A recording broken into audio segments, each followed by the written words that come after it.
వచ్చినా కూడా ప్రతిరోజు ఖచ్చితంగా సూర్యోదయం అవుతుంది. సూర్యుడు ఎప్పుడు కూడా తన పనిని ఆపడు. అంటే ఈ సూర్యోదయం ఎప్పుడు కూడా అవుతూనే ఉంటుంది. ప్రతిరోజు మనం సూర్యోదయాన్ని చూస్తాం, ప్రతిరోజు సూర్యాస్తమయాన్ని చూస్తూనే ఉంటాం. ప్రతి సూర్యోదయం వెనకాల ఒక సూర్యాస్తమయం ఉంది, ప్రతి సూర్యాస్తమయం వెనకాల ఒక సూర్యోదయం ఉండనే ఉంది. ఇవన్నీ కూడా ఈ విధంగా ప్రపంచంలో అన్ని విషయాలు నియతంగా జరుగుతూ ఉంటాయి. అలాగని ఇవన్నీ ఇలా జరగడంలో మన ప్రమేయం లేదు. మన ప్రమేయం అంటే మనుషుల ప్రమేయం ఏమీ లేదు. సూర్యుడు ప్రతిరోజు నియమంగా ఉదయిస్తున్నాడు, సూర్యోదయం ప్రతిరోజు నియమంగా అవుతోంది అనేటటువంటి విషయంలో మన ప్రమేయం లేదు. వర్షాకాలం వచ్చింది, వర్షాలు పడుతున్నాయి. ఎండాకాలం వచ్చింది, ఎండలు వస్తున్నాయి. వానాకాలం తర్వాత చలికాలం వచ్చింది, చలిగా ఉంది. ఇవన్నీ కావాల్సిందే. కానీ ఇవన్నీ నియమంగా ఒకదాని తర్వాత ఒకటి జరగడంలో మన ప్రయత్నం ఏమీ లేదు, మన ప్రమేయం ఏమీ లేదు. మన ప్రయత్నం జరిగేది కూడా కాదు. కానీ ఇవన్నీ నియమంగా జరుగుతూ ఉంటాయి. ఇవన్నీ కూడా ఈ విధంగా నియమంగా ఒక వ్యవస్థితంగా ఇవన్నీ జరుగుతున్నాయి అనంటే వాటంతటవే ఇవన్నీ జరుగుతాయి అని అనడం అది అత్యంత అసాధ్యం. ప్రపంచంలో జడమైనటువంటి అంటే జీవం లేనటువంటి ఏ పదార్థము కూడా ఒక జీవం సహకారం లేనిదే, ఒక చైతన్యం యొక్క ప్రేరణ లేనిదే ఏవి కూడా పనిచేయవు. అసలు కదలడం కూడా సాధ్యం కాదు. ఒక చైతన్యం యొక్క సంబంధం లేకుండా జడమైనటువంటి నిర్జీవమైనటువంటి వస్తువు ఎప్పుడు కూడా కదలదు. కదలడానికి సాధ్యమే లేదు. అందులోనూ ఇంత వ్యవస్థితంగా ఇంత అఖండమైనటువంటి అనంతమైనటువంటి విశ్వంలో ఇవన్నీ కూడా నియమంగా క్రమంగా జరుగుతున్నాయి అనంటే ఎవరో ఒక చైతన్యం లేకుండా, ఒక చైతన్యం యొక్క సంబంధం అనేది లేకుండా ఖచ్చితంగా ఇవన్నీ జరగడం అనేది అత్యంత అసాధ్యం. లేదు, ఇవేమీ లేకుండా కూడా జరుగుతాయి, ఆ జడమైనటువంటి వస్తువులే వాటంతటా అవి కలిసిపోయి అంతా జరిగిపోతుంది అని గనక చెప్పేటైతే, నేను ఒక ఇంటిని కట్టాలనుకున్నప్పుడు ఆ ఇల్లుని కట్టడానికి కావలసినటువంటి ఇసుక, సిమెంటు, ఇంకా ఇటుకలు, ఇంకా నీళ్లు, ఇవన్నీ ఏమేం కావాల్సిన ఉన్నాయి సామాలు, అవన్నీ తీసుకొచ్చి అక్కడ పడేస్తే ఇల్లు దానంతట అదే తయారవ్వాలి. ఇలా ఎక్కడైనా అవుతుందా? ఖచ్చితంగా ఎక్కడా అవ్వదు. ఎందుకంటే ఈ సామాన్లన్నీ తెచ్చిపెట్టడం అయింది. దానికి ఎంత ఇసుక కావాలి అన్నీ కూడా లెక్కేసి సరిగ్గా ఎంత తీసుకురావాలో అన్నీ తెచ్చి అక్కడ పడేసాం. ఇల్లు దానంతట అదే తయారవ్వాలి అనంటే మాత్రం అది ఇప్పుడు కాదు, సంవత్సరం పాటు ఎదురు చూస్తా, పర్వాలేదు. నేను సంవత్సరం పాటు ఎదురు చూస్తాను, పర్వాలేదు.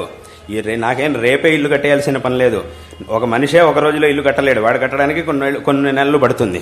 కాబట్టి ఇంకా వాటంతటా తయారవ్వాలి. కాబట్టి కావాలంటే కొన్ని రోజులు ఆగుతాను నేను అని చెప్పి ఒక సంవత్సరం ఆగాను అనుకోండి, ఇల్లు తయారవుతుందా? ఖచ్చితంగా అవ్వదు. 2 ఏళ్ళు ఆగుతాను, ఖచ్చితంగా అవ్వదు. 10 ఏళ్ళు ఆగుతానండి, ఖచ్చితంగా అవ్వదు. 50 ఏళ్ళు ఆగుతాను, 50 ఏళ్ళు ఆగినా కూడా ఇల్లు దానంతట అది ఎప్పుడు కూడా తయారవ్వదు. అన్నేళ్ళు ఆగడం కంటే ఒక సరైనటువంటి శిల్పిని తీసుకొచ్చి ఈ సామాన్లన్నీ కూడా ఉన్నాయి, ఇంకా నీకేం కావాలన్నా కూడా నేను ఏర్పాటు చేస్తాను, నాకు ఒక చక్కటి ఇంటిని కట్టివ్వు అని చెబితే ఆ శిల్పి చక్కగా ఇంటిని కట్టిస్తాడు. ఇది లోకంలో జరుగుతుంది. ఎక్కడైనా కూడా ఇలాగే జరుగుతుంది.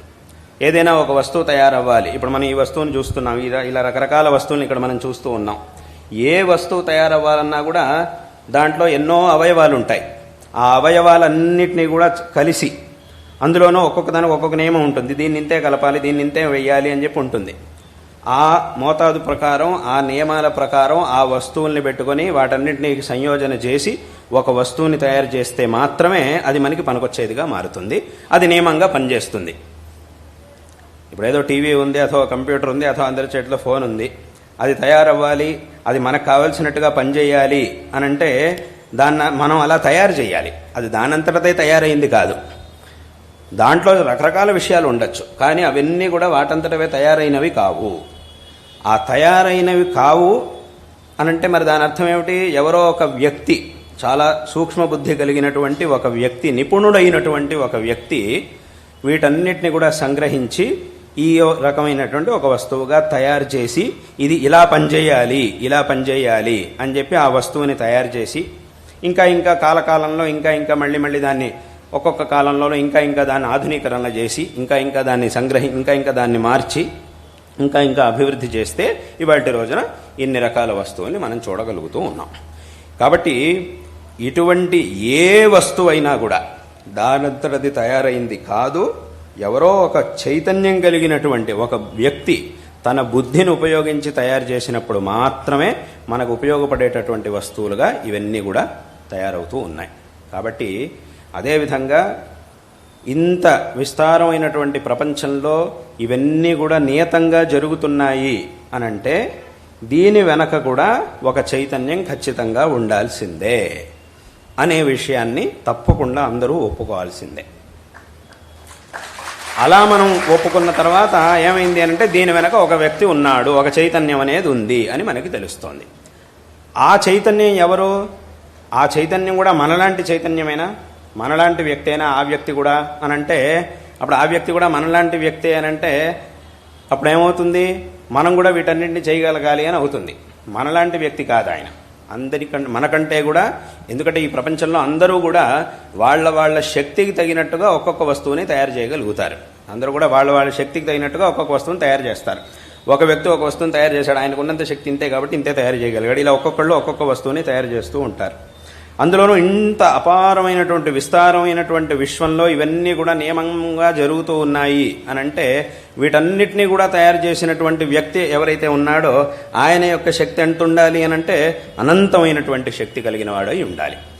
అటువంటి ఆ అనంతమైన శక్తి కలిగిన ఒక వ్యక్తి ఖచ్చితంగా ఉన్నాడు అనేటటువంటి విషయాన్ని మనం ఖచ్చితంగా ఒప్పుకోవాల్సిందే.